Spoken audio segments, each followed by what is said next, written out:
2020 में पाकिस्तानी फिल्म ही नहीं आई, पाकिस्तानी ड्रामे चल रहे थे, पाकिस्तानी फिल्म इंडस्ट्री रुक गई। देखिए, पाकिस्तान में फिल्म इसलिए नहीं आई क्योंकि पाकिस्तान में सिनेमा ख़त्म हो गया।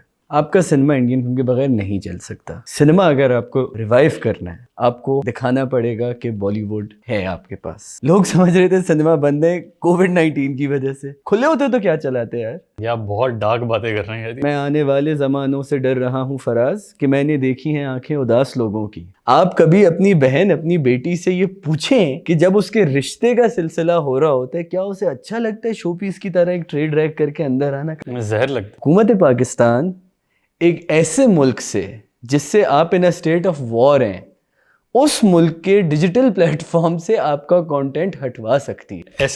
ऐसे एक तो विमेन एम्पावरमेंट जो है ना, औरतों का मसला है, इसमें मर्दों को कम बोलना चाहिए। मेरा नाम है मोहम्मद हसन, आप देख रहे हैं रावा एंटरटेनमेंट। राफे महमूद और मैं एक बार फिर से बैठ गए बातें करने। हम दोनों तो वेले, हमारे पास बहुत टाइम है, तो हम बातें करेंगे फिर से पॉप कल्चर पे कि ये हिट क्यों हो रहा है, ये फ्लॉप क्यों हो रहा है, उसको वो ज़्यादा क्यों चल रहा है, ये कम क्यों चल रहा है, क्या कर रहा है। हम लोगों को बहुत शौक होता है ना ओपिनियन देने का। तो मैंने कहा यार मैं एक बात थोड़े बताते चलूँ कि ये एक बिल्कुल फ्री विलिंग सेशंस करते हैं।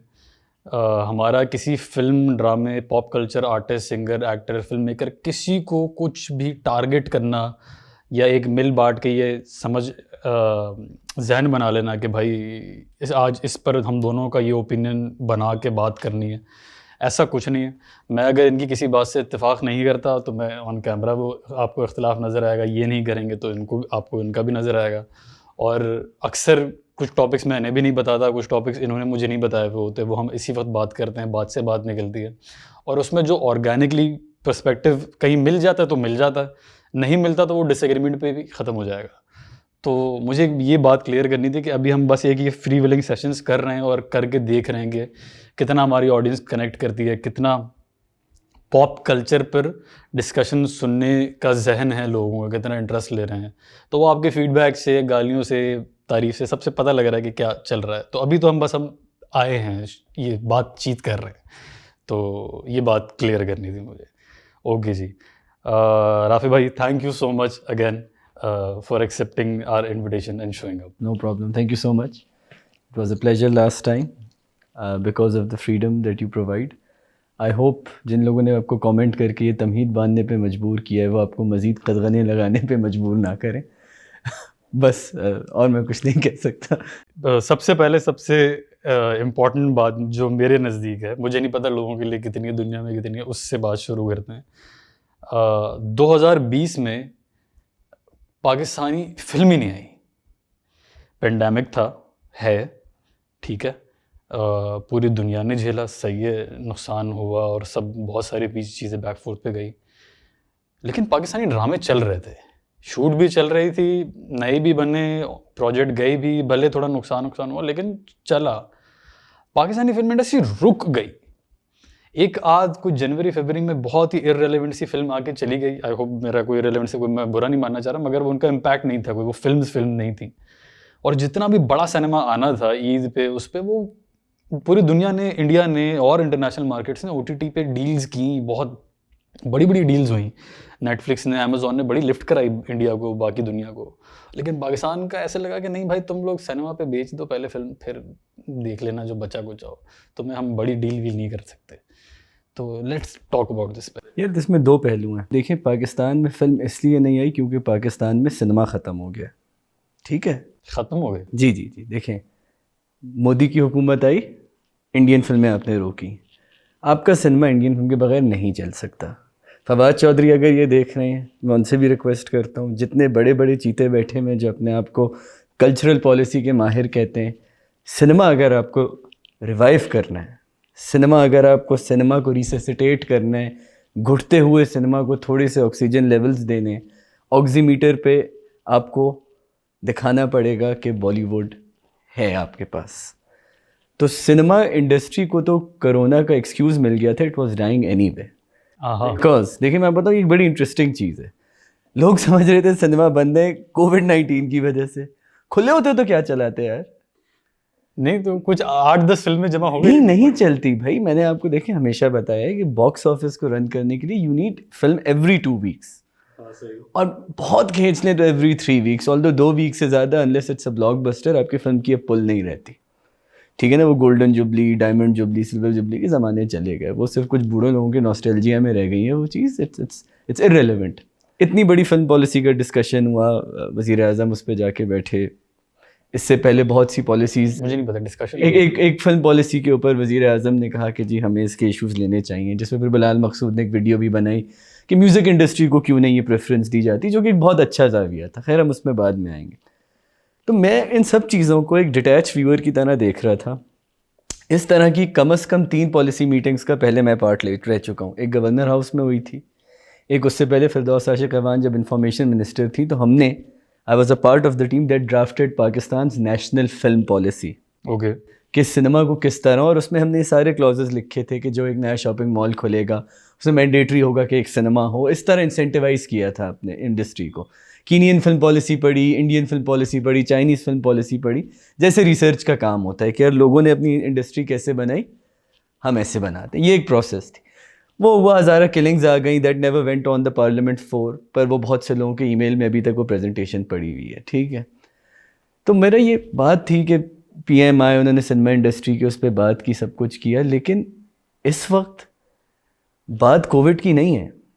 ये मेरी नदीम बेग से भी बात हुई, हम आर्ट्स काउंसिल में एक पैनल पे थे, नदीम बेग, JPNA वाले Nadeem Baig, and I told them, Nabeel Qureshi भी वहाँ थे, नदीम बेग भी टुगेदर एंड ए पैनल। तो मैंने उनसे कहा, मैंने कहा देखें इंपॉर्टेंट बात यह है कि सिनेमा आपका कोविड से पहले ख़त्म हो गया था, ये जहन में रखें, क्योंकि सिनेमा को सॉफ्टवेयर नहीं मिल रहा था। सिनेमा को अगर हर दूसरे तीसरे वीक एक फ़िल्म नहीं मिलेगी, जो आपकी बनाने की कैपेसिटी ही नहीं है। साल के मैंने पहले भी कहा 52 हफ्ते हैं, 52 में कम से कम आपको 26 फिल्में चाहिए हर 2 हफ्ते चलाने के लिए। आपके पास 26 डायरेक्टर नहीं है, आपके पास 26 राइटर नहीं, आपके पास 26 सिनेमाटोग्राफर नहीं, डायरेक्टर नहीं। हाँ यार, नहीं फिल्म के लोग नहीं है ना आपके पास। कितने, आप मुझे बताएं इस वक्त मैं आपसे कहूँ साइमल्टेनियसली क्या 26 फिल्म क्रूज काम कर सकते हैं? घंटा नहीं कर सकते ना, नहीं कर सकते। सो लेट्स बी प्रैग्मेटिक, ठीक है ना। मैं फॉल्स ऑप्टिमिज्म वाला आदमी हूँ भी नहीं। मैं ये कहता हूँ कि कभी कभी आपको अपना क्या कहते हैं कि आपको रियलिटी चेक देना चाहिए इंडिया। जैसे मंटो कहता था कि यार देखो, समाज को कपड़े पहनाना मेरा काम नहीं है, वो दर्जी का काम है। ठीक है, तो आप अपनी रियलिटी को देखें इस चीज़ में। यू आर नोवेयर, आपकी औकात ही नहीं है कहीं पे जाके कि आप स्टैंड ले सकें। आप डिपेंडेंट हैं एक और इंडस्ट्री पे, जिस पे फॉर पॉलिटिकल रीजन, सही है, पहले आपने बैन किया, फिर उन्होंने वो तो वही था कि हु डज इट फर्स्ट, तो आपने अपर हैंड ले लिया। और जिस तरह का पॉलिटिकल सोशो पॉलिटिकल क्लाइमेट है, मोदी अगर एक और टर्म के लिए आ जाता है तो आपके पास इंडियन फिल्में नहीं आने वाली। ओके। ठीक है ना। याद रहे कि 65 की जंग के बाद जब इंडियन फिल्में बंद हुई थी तो वो 2005 में आके खुली थी, मुग़ल आज़म के साथ जब मुशर्रफ ने जाके मुलाकात की थी और वो सारे निशात आए थे and everything, and you know the whole thing started with that. और उसके लिए बड़ा प्रोटोकॉल लगा था। बड़ा प्रोटोकॉल लगा था, वही ना कि वो सिक्योरिटी गाड़ियों में फिल्म के कैंस गए थे और हर चीज़ हुई थी। मतलब वो उसका DCP का ज़माना थोड़ी था, वो तो बिल्कुल फिल्म रील पे आई थी वो। तो हम क्या दोबारा वहाँ कहीं चले जाएंगे? हम चले कह रहे जाएंगे, हैं। हम वहाँ चले जाएंगे। देखिए दिस इज स्कैरी। सिनेमा, मैं आपसे ये कह रहा हूँ, cinema, another Modi term, cinema in Pakistan is dead. अरे यार, ये मैं आपको बता रहा हूँ। देखिए अब बात यह है कि आप लोग कहें कि जी आप बहुत सिनिकल हो रहे हैं, आप बहुत, आप मुझे कोई उम्मीद की किरण दिखा देना सर। आपके पास कैपेसिटी ही नहीं है। ठीक है, ड्रामे की कैपेसिटी है, क्योंकि ड्रामा एक फॉर्मूला के तहत बनता है। एक वक्त में आपने 15 सीन इस लोकेशन निपटाए, उस लोकेशन के निपटाए। एक वो मेरे ख्याल से साउथ सिटी का वो हॉस्पिटल है जो हर उसमें आता है। ठीक है ना, वो आपके पास हैं चीज़ें। ठीक है, साउथ सिटी या पार्क लेन किसी एक जगह का है वो। ठीक है, तो देश एक बना हुआ है, एक स्ट्रक्चर बना हुआ है। फिल्म का स्ट्रक्चर सबको बनाना पड़ रहा है, not narrative but technical structure सबको बनाना पड़ रहा है शुरू से, और वो बनने में बहुत टाइम लगता है। सो इस वक्त जितनी लोग फिल्में बना रहे थे, देखिए अगेन फिल्म इंडस्ट्री एक अलग चीज़ है, सिनेमा इंडस्ट्री एक अलग चीज़ है। मैं सिनेमा की बात कर रहा हूँ। ठीक है, बड़ी स्क्रीन आपके यहाँ ख़त्म हो रही है। ठीक है, मैक्सिमम ये होगा कि आपका सिनेमा वीकेंड ओनली हो जाएगा अपनी कॉस्ट कटिंग करने के लिए, कि फ्राइडे से संडे सिनेमा खुलेगा। ठीक है ना, फिर ईद पे जी हम पूरे 10 दिन सिनेमा खोलेंगे या पूरे 1 महीने सिनेमा खोलेंगे। या बहुत डार्क बातें कर रहे हैं। नहीं, मैं आपको बता रहा हूँ ना, वो अहमद फराज कहते हैं ना कि मैं आने वाले ज़मानों से डर रहा हूँ फराज, कि मैंने देखी हैं आंखें उदास लोगों की, ये सब आपने देखा है पहले, ये जस्ट हिस्ट्री एग्जैक्टली, रिपीटिंग हाँ, ये तो इटसेल्फ। पीछे जा रहे हैं आगे तो आगे। वही तो कहते हैं ना फराज के, यार मैं आने वाले ज़माने से डर रहा हूँ क्योंकि मैं उदास लोगों को पहले देख चुका हूँ, and what is to come it's much worse than this. So ये हमारा एक बड़ा फॉल्स ऑप्टिमिज्म है कि cinema will come back. No, cinema will not come back, cinema will only come back if Indian films come back. अब उसके लिए कि आपका इमरान खान का पूरा नैरेटिव ही इस वक्त एंटी इंडिया, हम एक जंग लड़ चुके हैं जो हम जीत चुके हैं, जितनी भी वो जंग हुई थी ठीक है वो हम जीत चुके हैं। आपका मेजर पॉलिटिकल अचीवमेंट है वो पिछले 2-2.5 साल की, how can you even come overcome this, you can not. और इससे सफ़र करेगी आपकी कल्चरल डिप्लोमेसी, इससे सफ़र करेगा आपका क्रिकेट। देखिए, दो चीज़ें हमेशा होती हैं, कोई पॉलिटिकल चैलेंज होता है ना दुनिया में, पाकिस्तान में दो चीज़ें सफ़र करती हैं, क्रिकेट और एंटरटेनमेंट, ठीक है ना, क्योंकि ये फॉर सम ऑड रीज़न, क्योंकि ये आपके दो बड़े कल्चरल एक्सपोर्ट्स हैं, ठीक है, और ये हमेशा सफ़र करते हैं। सॉफ्ट टारगेट्स ये भी कहते हैं लोग। नहीं, सॉफ्ट टारगेट्स नहीं है, ये वो टारगेट्स है जो लोगों को फील होते हैं, ठीक है ना, कि एक Connection है। एक कनेक्शन है उनका। मतलब उसमें हम मिर्तुगरुल पे भी जा सकते हैं कि वो क्यों आया, उसके अंदर उसको किस तरह लाया गया है पूरी इस कहानी के अंदर। लेकिन सिनेमा इंडस्ट्री ख़त्म हो चुकी है आपकी, इंडियन फिल्मों को आना पड़ेगा, जिसका मतलब ये है कि अगर पाकिस्तानी सिनेमा को वापस अपने पैरों पे खड़ा होना है, ठीक है ना, अपने पैरों पे भी अगर खड़ा होना है तो आपको बॉलीवुड की बैसाखी की ज़रूरत है। अच्छा चलें एक ब्लंट बात करते हैं कि कितने साल तक? यार देखो, दुनिया का इस वक्त जो पॉलिटिकल एटमॉस्फेयर चल रहा है ना, मोदी भी एक और टर्म के लिए आ जाएगा। ट्राइबल पॉलिटिक्स चल रही है, ठीक है ना, मैं बताऊं, ट्राइबल आइडेंटिटी की पॉलिटिक्स आ जाएगा वो, ठीक है ना, अगर वो आ जाता है, ठीक है ना, अगर उसका टेन्योर और उनके गवर्नमेंट सिस्टम का एटमॉस्फेयर अलाउ करता है तो वो हो जाएगा। क्योंकि अगर कांग्रेस आ जाती है ना तो वो तो प्लूरलिज्म पुश करेगी, क्योंकि they have to do something which is anti Modi, कि जो मोदी नहीं कर रहा हम वो आके करें। So it all depends on that. नहीं, क्योंकि जो तुम कह रहे हो ना कि कितने साल लगेंगे, मैं ये कह रहा हूँ कि पाकिस्तानी सिनेमा इंडस्ट्री को कितने साल तक इंडिया की बैसाखी की ज़रूरत है? कम अज़ कम 15 साल, 10 to 15 years at least, because you know you have to understand this। 2007 में आई खुदा के लिए, राइट, 2007 में खुदा के लिए आई, सिनेमाज मल्टीप्लाई होना शुरू हुए। इनफैक्ट दुनिया में मल्टीप्लेक्सेस कम हो रहे थे, लोग हमारे यहाँ ग्रो कर रहे थे, सही है ना, और मतलब काफ़ी मोर देन 150% ग्रोथ हुई आपके पास। कहाँ आप 27 स्क्रीनों पे थे, कहाँ आप 127 128 स्क्रीनों तक चले गए थे, मल्टीप्लाई हो रहे थे सिनेमाज। तब भी बॉलीवुड की वजह से हो रहे थे। आप 10 साल की ग्रोथ ले लो ना, आप 2007 से 2017 ले लो, आप कितने रिलायंट हुए हो सिर्फ ईद पे, सिर्फ ईद पे, वो भी आपको इंडियन फिल्म रोकनी पड़ती थी। जब दबंग आई, सॉरी, जब किक आई, जब बजरंगी भाईजान आई, जब ये सारी फिल्में ये ले गई आपका बॉक्स ऑफिस, ठीक है, so you still don't have that appeal. So 10 साल में हमने कितना अचीव किया, एट मैक्स ईद सीजन यार। हाँ, लेकिन फिर बात यह है कि 15-20 साल में दुनिया इतनी चेंज हो जाएगी कि शायद इंडियन फिल्म मेकर्स पाकिस्तान में as a foreign territory interested ही ना हो, वो डिजिटल में इतना इन्वेस्ट कर दें। तो इस पर बात करें कि पाकिस्तानी किसी फिल्म मेकर को OTT ने डील क्यों नहीं दी कि वो इज्जत से अपनी फिल्म रिलीज अब करें? देखें, टेक्निकल डिटेल्स में मैं नहीं जा सकता कि क्या उन्होंने क्या चीज़ पिच की, क्योंकि मैंने ज़ाती तौर पे उनकी कोई इंटरेक्शन नहीं पड़ी कि किसने किसको लिखा। मुझे तो ये पता है कि हर तीसरे चौथे दिन एक शख्स फेसबुक पे झूठ डाल रहा होता है, कोई ना कोई शख्स पाकिस्तानी एंटरटेनमेंट इंडस्ट्री का, working on a Netflix project, और 2 दिन बाद वो चीज़ फेक प्रूव हो जाती है। अब मैंने तो एक दफ़ा, बड़े सीनियर एक्टर हैं, बल्कि ये कोई ऐसी छुपाने वाली बात भी नहीं है, शमून बासी ने कहा जी दर्ज इज़ गोइंग टू कैंस। अब मुझे पता था वो झूठ बोल रहे हैं यार, वो कैंस नहीं जा रही वो फिल्म, ठीक है ना, उन्होंने कहा दुर्ज है, दर्ज है, जो भी है। तो मैंने सिर्फ एक फेसबुक स्टेटस डाला, बहुत इनडायरेक्ट था, जो उनको समझ में आ गया। मैंने कहा देखें, मुझसे 8 साल पहले एक फिल्म मेकर ने क्लेम किया था कि उसकी फिल्म कैंस जा रही है, कि कैंस जा चुकी है उसकी फिल्म। मैंने उससे सर्टिफिकेट्स मंगवाए, उसने दिया एक्सेप्टेंस लेटर, मैंने वो एक्सेप्टेंस लेटर कांस भेजा, 2.5 महीने बाद उन्होंने कहा दिस लेटर इज़ फोर्ज्ड, ठीक है। और ये मैं जिस अखबार से मुंसलिक हूँ उसके डेटा में ये रखी हुई है स्टोरी है, मैंने इन्वेस्टिगेट की जी, एक्सप्रेस ट्रिब्यून ये मौजूद है। तो मैं ये कहता हूँ, मैंने उस वक्त ये वार्निंग दी, मैंने कहा भाइयों खुदा के वास्ते, वाइटल साइंस ने गाने तब छापे थे जब यूट्यूब नहीं था यार, अब तो तुम लोग ये ना करो। You know, it takes a few emails to figure out आप करना क्या चाह रहे हैं। आप क्या ईगो को अपने बूस्ट देना चाह रहे हैं? एंड देन ही explain to a publication that actually मैं जा रहा हूँ वहाँ तो I am taking my film with Cannes. What stupidity is this? कि जी मैं वो किसी अपेरेंटली बोर्ड के मेंबर हैं या किसी चीज़ के मेंबर हैं वहाँ पे, जो मैंने पढ़ा है. कोई गलत हो सकता है, मे बी कोई और एक्सप्लेनेशन हो, but his film was clearly not invited to Cannes, didn't make it to कांस.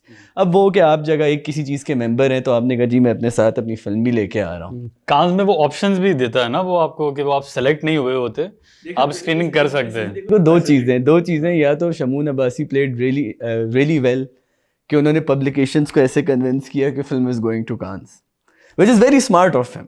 ठीक है ना, which is very smart of him and I respect that. ठीक है, लेकिन at the same time it's not यार.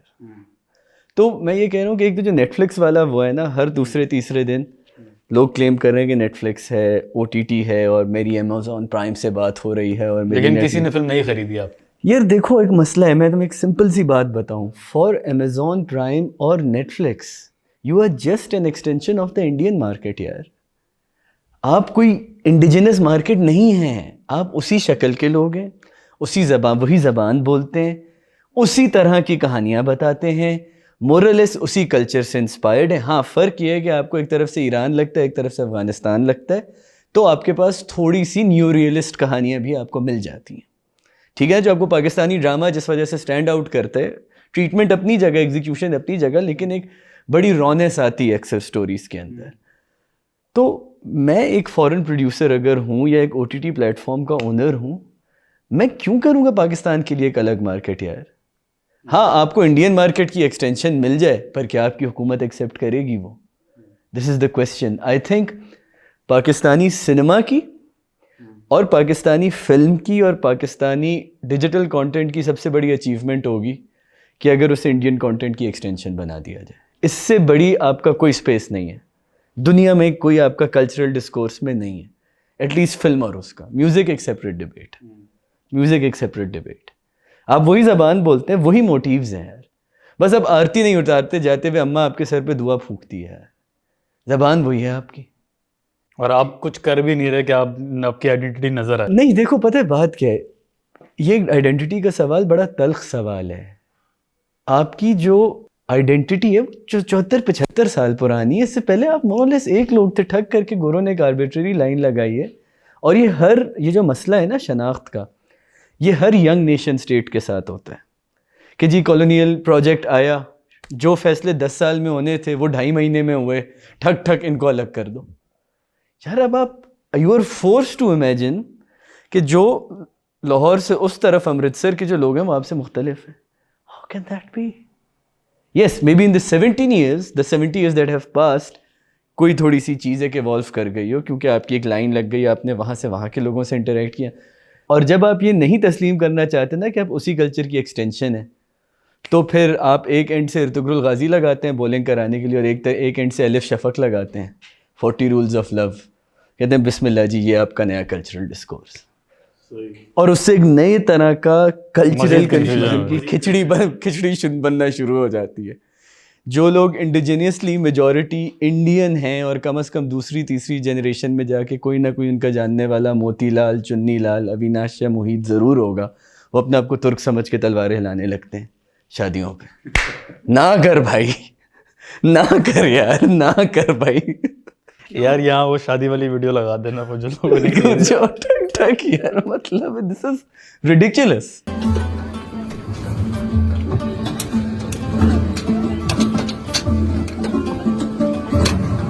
तो फिर चले इससे, फिर एक बात तो आपसे मुझे ये भी फील हो रही है कि मुझे क्या हो रही है, मुझे यकीन है कि लोगों को ये भी फील हो रही है कि फिर तो यार हमें पाकिस्तानी फिल्म मेकर्स पे हल्का हाथ रखना चाहिए. हम खामखा बेचारों पे इतनी तनकीद कर रहे हैं. देखें, तनकीद इस चीज़ की है कि वो अच्छी कहानी नहीं बता सकते, और कहानी के लिए बताने के लिए ना आपको गवर्नमेंट सपोर्ट चाहिए ना बजट चाहिए. ये बात मैंने पहले भी की थी जब हमारी सेशन में बात हुई थी कि यार एक अच्छा प्लॉट लिखने के लिए आपको सिर्फ मज़ीद कहानियाँ पढ़नी चाहिए, आपको एक अंडरस्टैंडिंग होनी चाहिए क्राफ्ट की. तो मैंने अपने ज़िंदगी में जितने मैंने एटलीस्ट रिव्यूज़ किए, मैंने कभी किसी चीज़ को ये नहीं कहा ओ यार ये चीज़ बड़ी लो बजट थी. अब जैसे डांस एक हमारा वीक पार्ट है, मतलब वी कांट डांस, और ख़ास तौर पे कोरियोग्राफ्ट हाँ कोरियोग्राफ डांस। तो अगर background वो dancers वाले। सुहाई अली अब्रो है ना, who is a good dancer I think. हाँ शी इज़ गुड हाँ। सुहाई अली अब्रो है या the one who did motorcycle diaries, what's हाँ सुहाई अली अब्रो। तो जब वो डांस करती है यू अप्रिशिएट कि यार she can dance right, but when someone else dances तो हाँ रिव्यूअर्स को एक बहुत अच्छा मौका तो मिल जाता है कि यार जैसे कि ये नहीं, मतलब आई डोंट रिमेंबर एग्जैक्टली, लेकिन अब बात ये होती है कि लोगों को मिल जाता है कि बट मुझे ये होता है कि यार हाँ ठीक है, अब अगेन अब डांस की मूवमेंट को, डांस की एग्जीक्यूशन को वो करो कि यार कि इनको डांस करना नहीं आता, लेकिन आप बंदे को वो ना करो। सही है। इमिटेट करना मकसद नहीं वो हाँ। नहीं है, वो नहीं है, बिल्कुल बिल्कुल। या उसके कपड़ों को नहीं करो, ठीक है ना। आप कोरियोग्राफी को कर सकते हो, आप उसको कर सकते हो कि यार when he can not dance. जैसे मुझे लगता है कि एक शायद पंजाब नहीं जाऊंगी का गाना था जिसमें there was the Butt guy, Ahmed Ali Butt and Urwa Hussain, ठीक है ना, वो दोनों थे उसके अंदर, सही ना। 24/7 ठीक है ना। एंड आई थिंक लोग मुझे इसको बड़ी कंट्रोवर्शियल बात कहेंगे, उस गाने में आपको पहला आइटम बॉय मिला था आपका, कि जिस तरह अहमद अली बट ने वो मूव्स मास्टर की थी यार, no one was looking at Urwa Hussain who was supposedly there for eye candy. ओ तेरा 24/7 लग हिलना हिलना हिलना। This is how you subvert a narrative कि यार ये देखो, that guy is chubby, that guy is full and he is doing it with full confidence.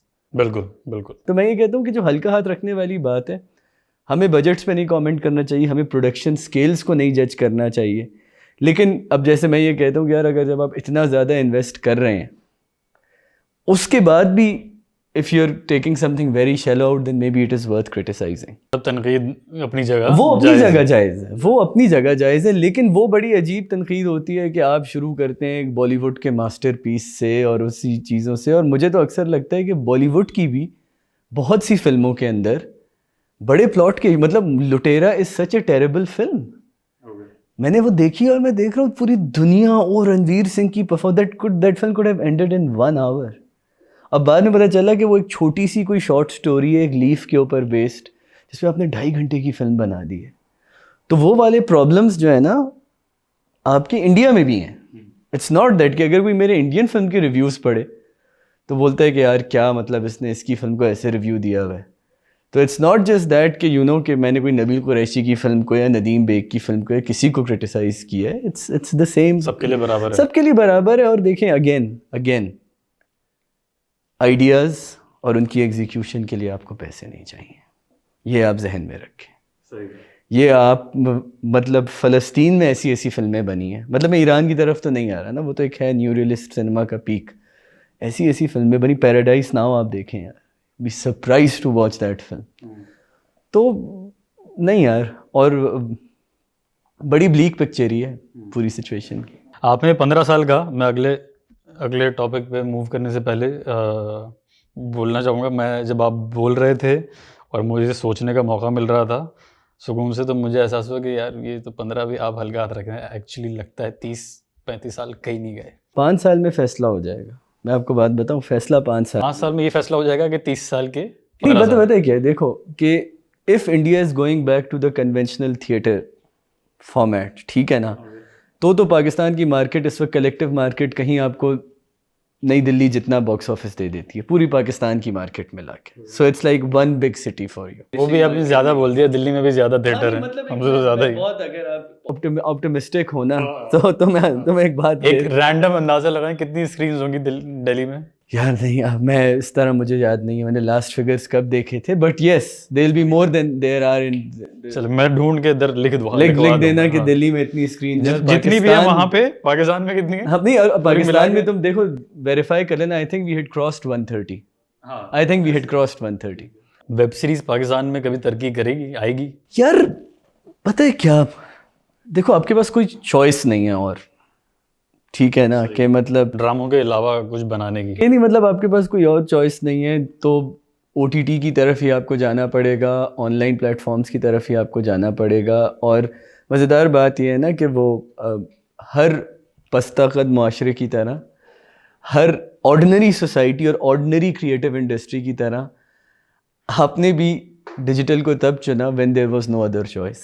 हाँ, ये आप याद रखें, आपने भी तब चुना व्हेन देयर वाज आखिरी लास्ट रिजॉर्ट। अब जो है ना सिनेमा भी नहीं है, ये भी नहीं है, फलाना नहीं है, वो Z5 हो या वो फलाना कुछ और हो, वो अमेज़ॉन हो या कुछ, that was the last resort. These are things जो थोड़ी सी फॉरवर्ड लुकिंग इंडस्ट्रीज होते हैं या आर्टिस्ट्स होते हैं, वो बहुत प्रीएम्प्ट करते हैं इन चीज़ों को, ठीक है।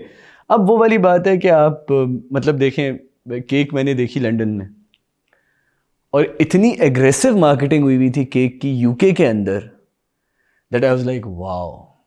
तो आसिम अब्बासी ने कहीं जाके प्रीएम्प्ट किया था कि ये फिल्म डायस्पोरा में अच्छा करेगी, तो सबवे स्टेशंस में हर जगह मुझे उसके बोर्ड्स और पोस्टर्स और हर चीज़ नजर है, like now this is good, ठीक है। तो कहीं ना कहीं आपको प्रीएम्प्ट करना होता है इस चीज़ को।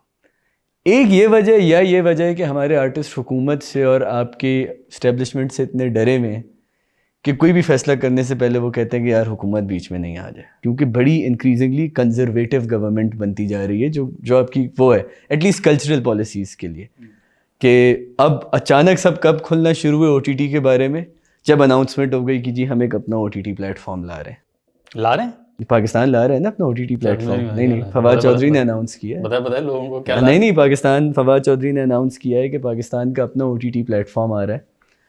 और लेकिन उस बयान का सबसे अच्छा जुमला जो है वो दूसरा जुमला है कि हमने पैमरा को कह दिया है कि वो एक गाइडलाइंस तैयार करें इस OTT प्लेटफॉर्म के लिए, सही है ना। तो जिसके बाद जो है ना, मैंने एक वीडियो भी बनाई थी इस पे, और मैंने लोगों से कहा था कि यार विक्ट्री जो है ना, ये नहीं है कि OTT प्लेटफॉर्म आ रहा है, विक्ट्री तब होगी कि जो इसका ज़ाब्ता इखलाक या कोड ऑफ कंडक्ट बनेगा वो इंडस्ट्री स्टेक होल्डर्स की मुशावरत से बने। ओके, विक्ट्री तब होगी, विक्ट्री तब होगी, वरना it will just be a streamable version of Pakistan television. सही है, ठीक है ना, वही पॉलिसीज होंगी। ये इंडस्ट्री स्टेक होल्डर्स थोड़ी मुश्किल टर्म हो गई, थोड़ा आसान। नहीं, मतलब प्रोड्यूसर्स, जो लोग कंटेंट क्रिएट कर रहे हैं, प्रोड्यूसर्स, मतलब देखो मैंने क्रिएटिव पॉलिसी पढ़ी हुई है, अगर मेरी कोई मदद है, मतलब एक पूरा वो है ना कि देखो जो लोग उस चीज़ को जानते हैं, जो लोग बना रहे हैं, सबसे इंपॉर्टेंट तो वो है जो लोग बना रहे हैं। क्योंकि बात ये होती है जब आप एक सरकारी अफसर बैठ के पॉलिसी लिख रहे होते हैं ना, मैंने पैमरा का कोड ऑफ कंडक्ट जो जावेद जब्बार साहब के अंडर लिखा गया था बहुत क्लोजली पढ़ा है, पूरा तश्कील से लेके उसके बाद तक क्लोजली पढ़ा है।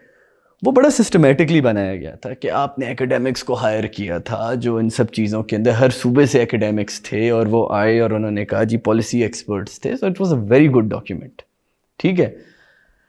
अब बात यह है कि अपनी डिजिटल पॉलिसी के लिए अगर वही डायनासोर्स जो किसी इंफॉर्मेशन मिनिस्ट्री के दफ्तर में बैठे हैं, अगर उन्होंने आकर डिजिटल की पॉलिसी लिख दी, फिर तो वो बोलेंगे कि यार ये लफ्ज़ फ़क यू नहीं कर सकते आप इसके अंदर। बेशक ये लफ्ज़ ज़बान ज़दे आम हो आपकी सड़कों पे, गलियों में, नुक्कड़ों में, आप ये नहीं कर सकते, ये गलत। तो वो फिर एक शरिया कंप्लाइंट किस्म का अगर स्ट्रीमिंग प्लेटफॉर्म आपने बनाना है तो मदनी टीवी है हमारे पास यार सीधी सी बात है। तो आप इसमें क्यों, आपको ये क्यों कर रहे हैं? फिर वो है ना कि वो इस तकल्लुफ़ की भी क्या ज़रूरत थी, वो ना करें आप फिर।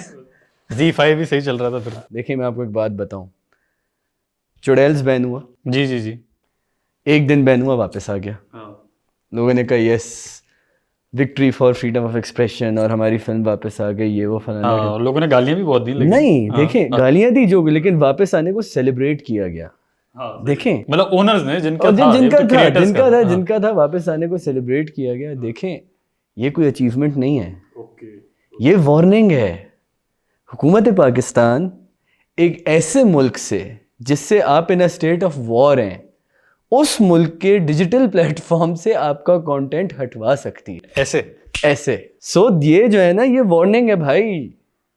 अब आप इमेजिन करें जब आपका OTT बनेगा तो उस पर क्या होगा। अच्छा मज़ेदार बहाने बड़े ज़बरदस्त होते हैं। मैं अपनी क्लास में भी स्टूडेंट से डिस्कस किया, मैंने कहा जो गाला का बैन हुआ और चुड़ैल्स का बैन हुआ और वो सब चीज़ें, तो उसने कहा सर वो किसी ने कहा कि ओ ये तो मुजरा है, किसी ने कहा oh they are talking about this job that job, वो जो उसके रेफरेंसेस हैं चुड़ैल्स के अंदर, अपना क्या कहते हैं जो है ना कोवर्ट, हाँ है ना कि कोवर्ट किस्म की जो बड़े मज़ेदार रेफरेंसेस हैं उसके अंदर। हाँ मतलब it's interesting, it's something that you talk about, but you know थोड़ा सा फोर्स लगा मुझे डायलॉग, ऑनेस्टली मुझे थोड़ा सा फोर्स लगा डायलॉग, लेकिन सही है ठीक है ना। मुझे कभी कभी ये भी लगता है कि हम बॉयज़ जब एक फीमेल विजिलेंटिस का कंटेंट देखते हैं, क्योंकि मैंने चुड़ैल्स पूरा नहीं देखा, तो हमें इतनी प्रोग्राम हुए हुए होते हैं ना एक टिपिकल तरह के विजिलेंटिज्म की, कि हमें वो चीज़ रिलेट भी नहीं कर पाते। इसलिए मैंने खुद चुड़ैल्स का रिव्यू नहीं किया।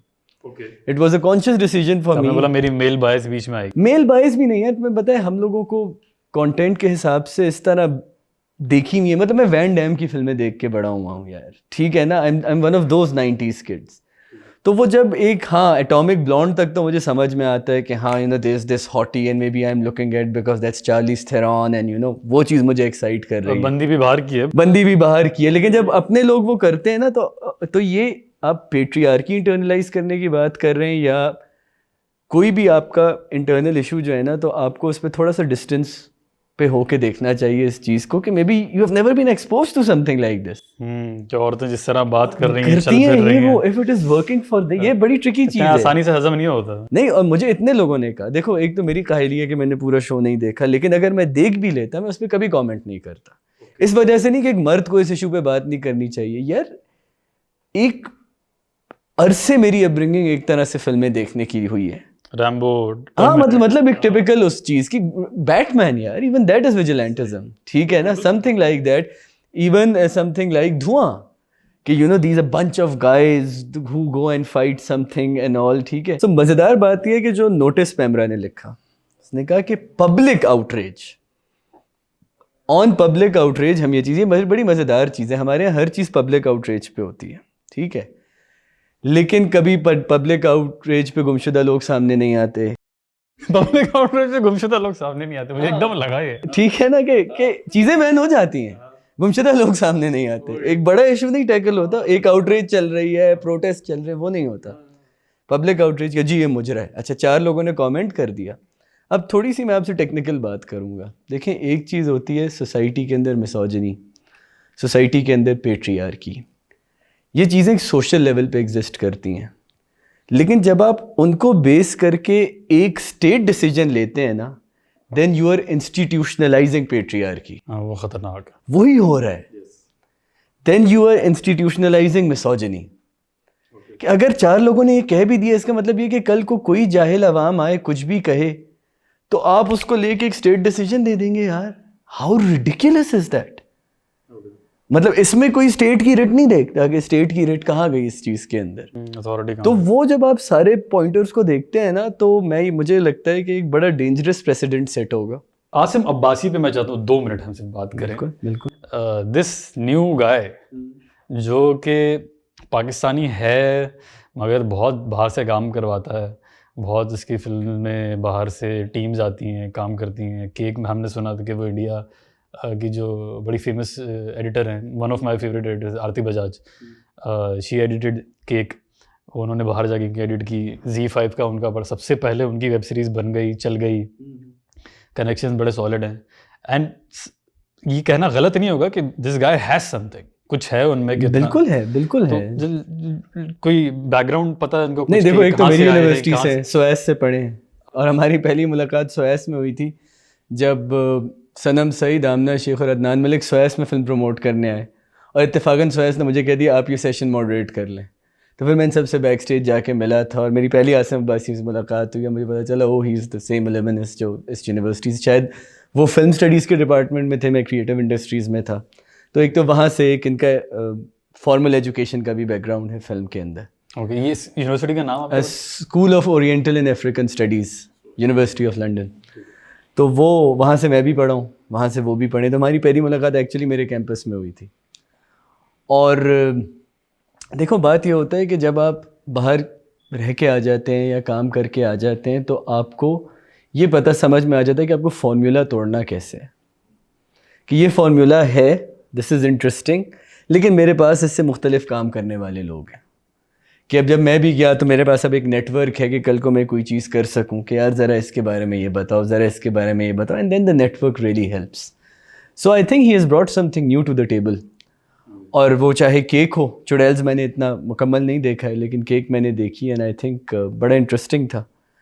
केक जो नया लड़का है, एक तरह से अभी नया लड़का है हमारी मार्केट। यार टेक्निकली फिल्म में आपके सारे नए लड़के हैं, लेकिन फिल्म के लिए तो आपके सारे नए लड़के हैं ना, मतलब वो पहले बट इश्तिहार आसिम और Abbasi comes from a background, मिसाल के तौर पे नदीम बेग, हाँ ठीक नबील है कि कुरैशी। पहले आप टीवी कर रहे थे या किसी ना किसी, आसिम नहीं वो अब्बासी सही है। केम फ्रॉम नोवेयर और गेम हिलाया इन्होंने दोनों बार।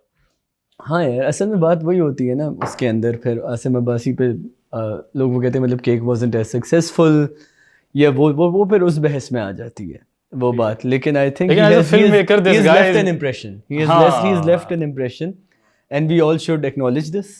हमें रिस्पेक्ट के, जैसे मैं बिल्कुल रिस्पेक्ट करता हूँ मोर की, लोग कहते हैं यार नहीं यार बहुत बड़ी फिल्म बन गई वो बहुत मुकम्मल फिल्म है अपनी जगह, ठीक है ना। हाँ शायद इस वजह से कि मेरे सूबे पे बनी है, जहाँ से मैं आता हूँ वहाँ से बनी है, लेकिन जिस स्केल पे वो फिल्म बनी हुई है, मैं नहीं समझता कोई पाकिस्तानी फिल्म मेकर दोबारा इतनी जुर्रत करेगा।